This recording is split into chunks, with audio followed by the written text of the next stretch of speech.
At least 246 people died during and after the freeze. Not in a war zone, not in a blackout overseas, but in American homes. Some of them called for help, and the help never came. Texas, February 2021.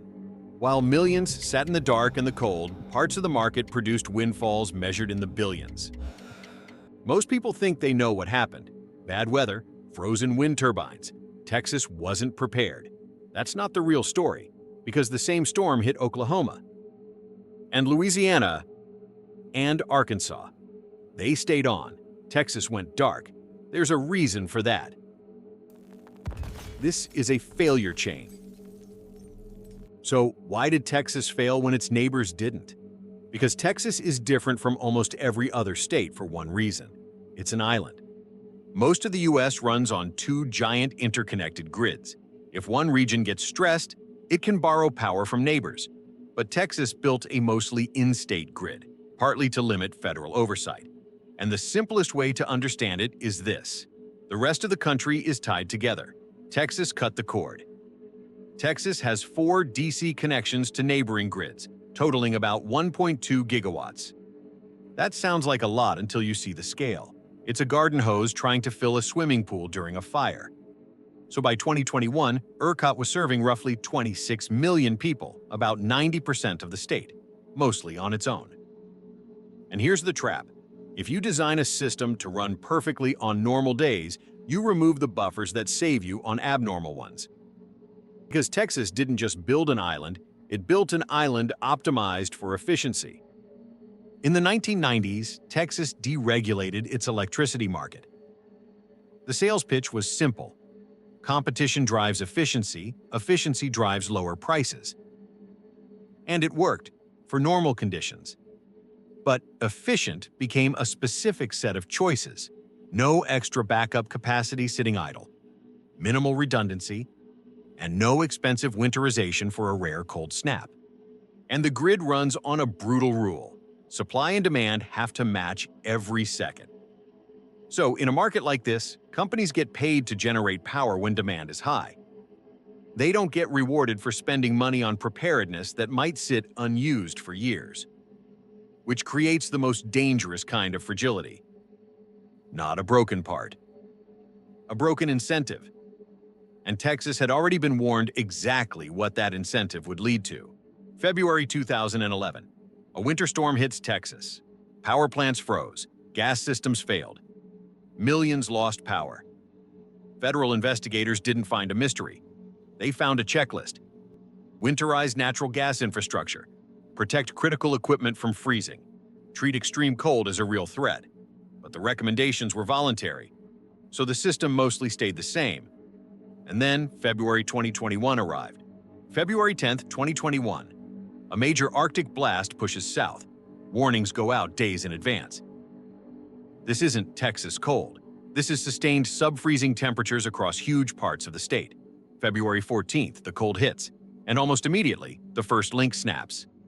Texas generates a massive share of its electricity from natural gas.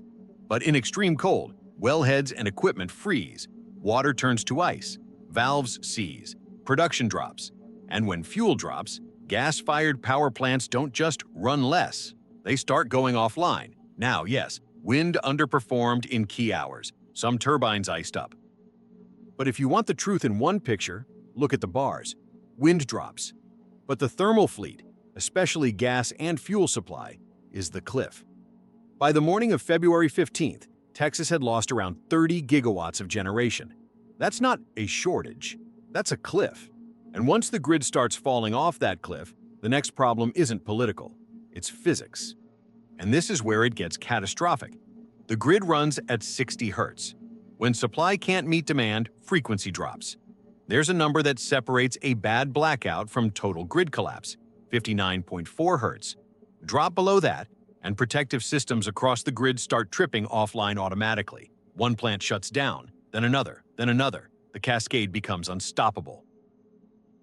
Early morning, February 15th, ERCOT's frequency dropped below 59.4 hertz. They stayed in the danger zone for more than 4 minutes. ERCOT was seconds from a black start, a total grid collapse that takes months to rebuild.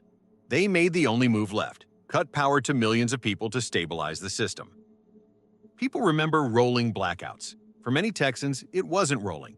It was off, and then off for days. Some neighborhoods lost power at 2 a.m. and didn't get it back until the 19th. 4 days, in freezing temperatures. And the anger that followed had a multiplier. Some areas never lost power at all. Hospitals and emergency services, fine. That's expected. But plenty of outages weren't shared evenly because of how circuits were tied to critical load. So the failure wasn't just massive. It felt unfair, and that's where the human cost begins. In Conroe, north of Houston, 11-year-old Christian Pavin saw snow for the first time on Monday. By Tuesday, he was gone. Not from the cold directly, but from the desperate choices families make when the heat is off and the lights don't come back. Reportings later cited an autopsy finding carbon monoxide poisoning. One day after seeing snow for the first time, in a wealthy country, in the 21st century, he was one of the officially reported 246 deaths, and the real number is likely higher than the official count. But the failure chain didn't stop at electricity. Electricity was just the first card. Lose power? You lose water pressure. Water treatment plants need electricity. Pumping stations need electricity. Pressure drops. Pipes freeze. Pipes burst. By the end, over 12 million Texans were under boil water notices, and boiling water requires electricity. Then communications degrade. Cell towers have battery backup, but not for days. When towers go down, people can't call for help, can't get updates, can't check on family. This is what cascading failure looks like. A problem in one system spreads into everything else. And while Texans were in survival mode, the market side of this story was about to reveal something that still makes people furious. Texas has a deregulated market where prices can spike during scarcity. Normal prices might be tens of dollars per megawatt hour.